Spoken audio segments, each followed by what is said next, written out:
இன்னைக்கு இந்த வீடியோவில் மிக முக்கியமான ஒரு தமிழ் மாத ராசி பலனை தான் இப்போ இந்த வீடியோவில் அதிரடியாக பார்க்க போகிறோம். ஸோ தமிழ் மாத ராசி பலனை அதிரடியாக பார்க்கறதுக்கு முன்னாடி எந்த தமிழ் மாத ராசி பலனை பார்க்க போகிறோங்கிறத இன்ட்ரோவில் ஷேர் பண்ணுறேன். எந்த தமிழ் மாத ராசி பலனை பார்க்க போகிறோங்கிறத ஃபஸ்ட்டு இன்ட்ரோவில் தெரிஞ்சுக்குங்க. தற்போது 2025 ஆண்டு நடந்துட்டுருக்கு. இந்த ஆண்டில் தமிழ் மாதத்தில் 5வது மாதமான ஆவணி மாதமானது நடந்துட்டுருக்கு. இந்த ஆவணி மாதம் முடிந்து நெக்ஸ்ட்டு பார்த்திங்கன்னு வச்சுக்கோங்களேன், தமிழ் மாதத்தில் 6வது மாதமான புரட்டாசி மாதமானது ஸ்டார்ட் ஆகுது. ஸ்டார்ட் ஆகக்கூடிய புரட்டாசி மாதம் இருக்குல்ல, அந்த மாதத்துடைய ராசி பலனை தான் இந்த வீடியோவில் கும்பராசி நேயர்களுக்கு பார்க்க போகிறோம்.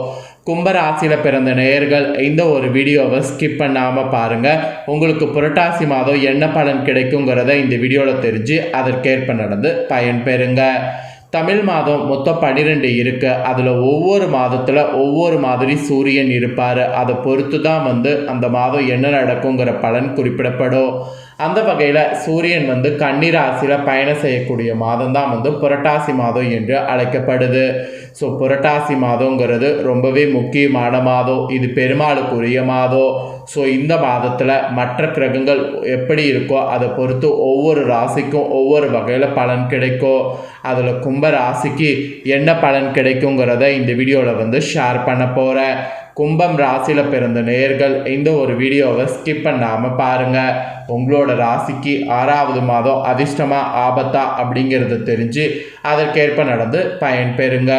உங்களுக்கான புரட்டாசி மாத ராசி பலனை பார்க்கறதுக்கு முன்னாடி ஆன்மீக ரீதியாக இது எந்த அளவுக்கு சக்தியான மாதங்கிறத ஃபஸ்ட்டு தெரிஞ்சுக்குங்க.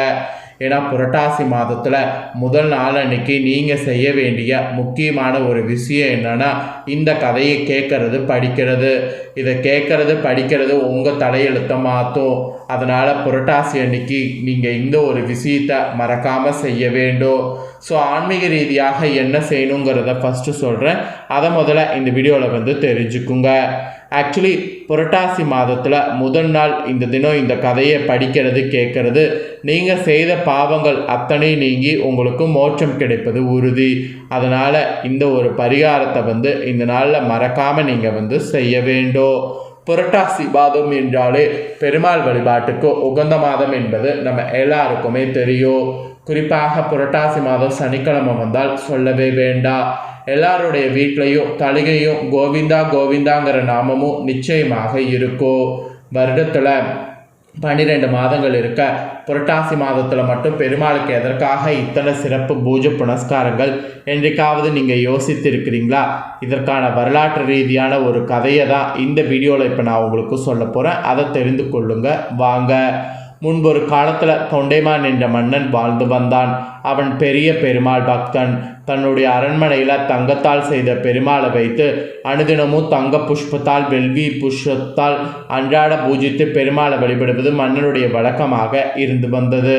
அந்த மாதிரி ஒரு நாள் வழக்கம் போல காலை எழுந்து மன்னன் சுத்தமாக குளித்துவிட்டு எப்போதும் போல் பெருமாள் சிலைக்கு முன்பு அமர்ந்து தயாராக இருக்கக்கூடிய பூக்கள் எடுத்து பூஜை செய்ய தொடங்கினான்.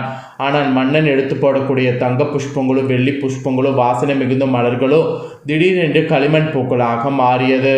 மன்னன் புஷ்பத்தை எடுத்து பெருமாள் பாதங்களில் முதல் முறை போடும்போது அந்த பூ களிமண் பூவாக மாறி பெருமாள் பாதங்களில் விழுகிறது. 2வது முறை சோதித்து பார்க்கிறான். 2வது முறையும் தங்க வெள்ளி பூக்கள் களிமண் பூக்களாக மாறுகிறது. இந்த மன்னனுக்கு ஒரே குழப்பம். சரி, என்ன செய்வது? ஆரம்பித்த பூஜை நிறைவு செய்ய வேண்டும் அல்லவா? பூஜை அரைகுறை மனதோடு நிறைவு செய்கிறான். காலையில் இந்த பூஜையை முடித்த மன்னனுக்கு மனதில் ஏகப்பட்ட குழப்பம். தான் செய்த பூஜையில் ஏதாவது தவறு நடந்திருக்குமா?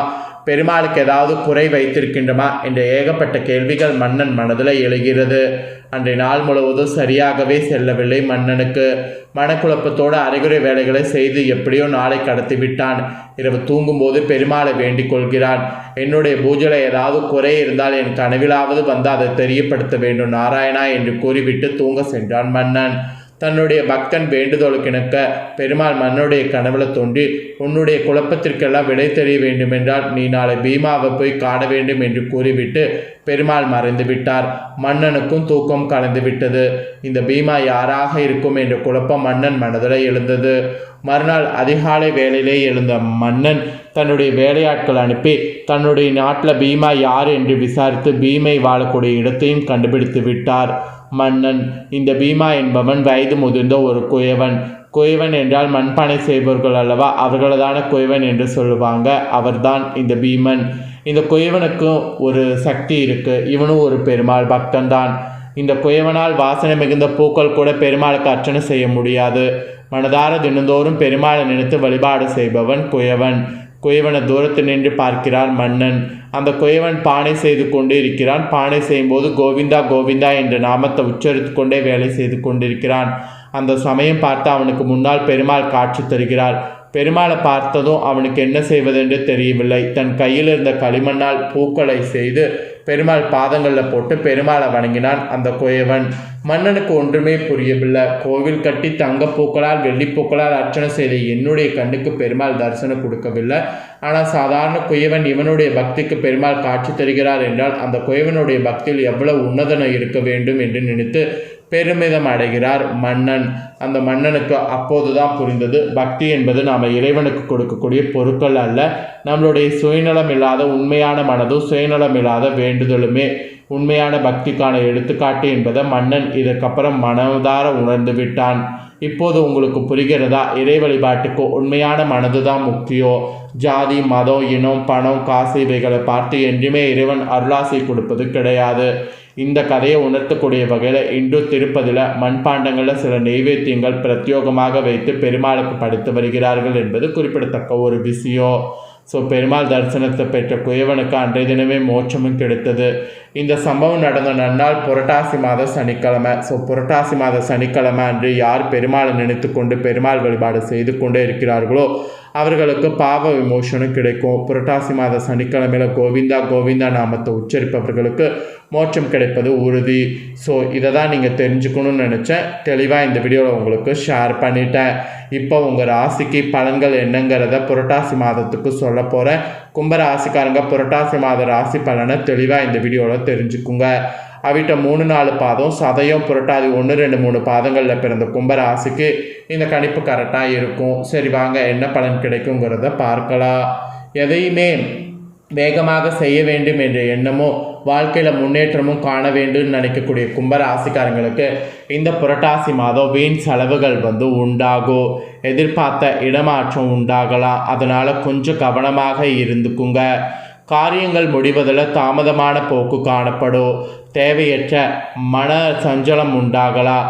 அதனால் யாரையுமே நேருக்கு நேர் எதிர்பார்க்காம அனுசரித்து செல்வது நன்மை தரும். கெட்ட கனவுகள் தோன்றலாம். வயிறு தொடர்பான நோய்கள் ஏற்பட்டு நீங்கும். அதனால் வயிறு தொடர்பான நோய்கள் ஏற்படாமல் இருக்க உணவு விஷயத்தில் கட்டுப்பாடு அவசியம். அப்புறம் தொழில் வியாபாரத்தில் மெத்தனமாக காணப்பட்டாலும் பணவரவு தாராளமாக இருக்கும். புதிய வாடிக்கையாளர்களுடன் நிதானமாக பேசி வியாபாரம் செய்வது உங்கள் வியாபாரத்துக்கு நல்லது. போட்டிகளை கண்டு கொள்ளாமல் நீங்கள் தவிர்ப்பது நல்லது. மெயினாக போட்டிகளை கண்டுக்கிட்டிங்கன்னா அது உங்களுக்கு பெரிய ஆபத்தில் முடியும்.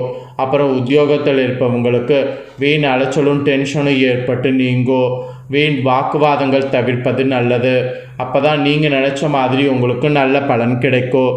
இல்லைன்னு வச்சுக்கோங்களேன், உங்களுக்கு வீண் வாக்குவாதத்தால் ப்ராப்ளம் வர வாய்ப்பு இருக்குது. அப்புறம் கணவன் மனைவிக்கிடையே தேவையில்லாத ஒரு விஷயத்தால் கருத்து வேற்றுமை உண்டாகலாம். எனவே எதிலும் கவனமாக இருப்பது நல்லது. பிள்ளைகளால் திடீர் செலவு உண்டாகும். அதுலேயும் கொஞ்சம் உஷாராக இருங்க. பெண்களுக்கு கூட யாரையுமே எதிர்த்து கொள்ளாமல் அனுசரித்து செல்வது இந்த மாதம் நன்மை தரும். வீண் மனக்கவலை காரிய தாமதம் இதெல்லாம் உண்டாகலாம். அதனால் இதுலேயும் கவனம் தேவை. மாணவர்களுக்கு விளையாட்டு போட்டிகளில் கலந்து கொள்பவர்கள் கவனமாக இருப்பது நல்லது. பாடங்கள் படிப்பதில் கூடுதல் கவனமும் ஆசிரியர்களிடத்தில் பேசும்போது நிதானம் தேவை. அப்போ தான் உங்களுக்கு எந்த ஒரு பெரிய பிரச்சனையும் வராது. ஸோ கும்பராசிக்காரங்களுக்கு இந்த புரட்டாசி மாதம் இந்த மாதிரியான பலன்கள் கிடைக்கும் என்பது குறிப்பிடப்பட்டிருக்கு. குறிப்பிடப்பட்டதை தெளிவாக இந்த வீடியோவில் உங்களுக்கு ஷேர் பண்ணிட்டேன். ஷேர் பண்ணதை தெரிஞ்சிருப்பீங்க. தெரிஞ்சதுக்கேற்ப நடந்து பயன்பெறுங்க. நீங்கள் இதை பார்த்து பயன்பெறுவது போல் உங்கள் ஃப்ரெண்ட்ஸ் ஃபேமிலியில் இருக்கிறவங்களும் பார்த்து பயன்பெறணும் அப்படின்னு நினச்சிங்கன்னா வீடியோ லைக் பண்ணி உங்கள் ஃப்ரெண்ட்ஸ் ஃபேமிலிக்கு ஷேர் பண்ணுங்கள். உங்கள் ஃப்ரெண்ட்ஸ் ஃபேமிலியில் இருக்கிறவங்களும் உங்களை போல் கும்ப ராசிக்காரங்களாக இருந்தாங்கன்னா இந்த தாள்களை தெரிஞ்சு இதற்கேற்ப நடந்து பலனடையட்டும். இதே போல் புதிய அப்டேட்டான நிறைய வீடியோ நம்ம சேனலில் போடப்படும். அதை எல்லாமே உடனுக்குடனே தெரிந்து கொள்ள மறக்காமல் நம்ம சேனலை சப்ஸ்கிரைப் பண்ணுங்கள், கூட பெல் பண்ண ப்ரெஸ் பண்ணுங்கள். ஃபஸ்ட் டைம் பார்க்குறவங்க அதை நீங்கள் பண்ணிட்டீங்கன்னா இனி நான் போடுற மற்ற அப்டேட்டான எல்லா வீடியோஸும் உடனுக்குடனே தெரிந்து கொள்ளலாம். ஸோ மறக்காமல் பண்ணுங்கள். நெக்ஸ்ட்டு இதே போல் சுவாரஸ்யமாக வேறொரு வீடியோவில் உங்களை சந்திக்கிறேன். தேங்க்யூ.